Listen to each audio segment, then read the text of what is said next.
کو میاں محمد نواز شریف کہتے تھے کہ یہاں پر خلائی مخلوق ہے، اس کے بارے میں آپ یہ سمجھ لیں کہ یہاں پر انٹرنیشنل اسٹیبلشمنٹ ہے جو کہ اپنا کردار ادا کرتی ہے، اور وہ کس طریقے سے ڈوریاں ہلاتی ہے، نظر آتی ہے، نظر بھی نہیں آتی. ٹھیک ہے، ان کی حرکتیں نظر آتی ہیں لیکن وہ نظر بھی نہیں آتی،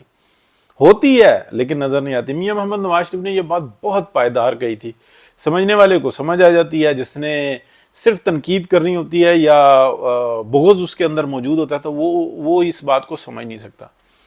لیکن جس چیز کا ذکر نہیں ہوا اس کا ذکر بھی ہم کرتے ہیں، اور اگر آپ کچھ پرائیویٹ محفلوں میں دیکھیں گے تو وہاں پر بھی نظر آئے گی. ایک خدائی مخلوق بھی ہے یہاں پہ، یعنی کہ خدائی خدمت گار ہیں، وہ بھی اپنی طاقت جو انسانہ چلاتے ہیں، وہ بھی سنبھالنے کی کوشش کرتے ہیں معاملے کو. ان کے جو ٹارگٹس ہیں اس کے اندر فساد نہیں بلکہ امن، بہتر مستقبل اور یعنی کہ خدا ترسی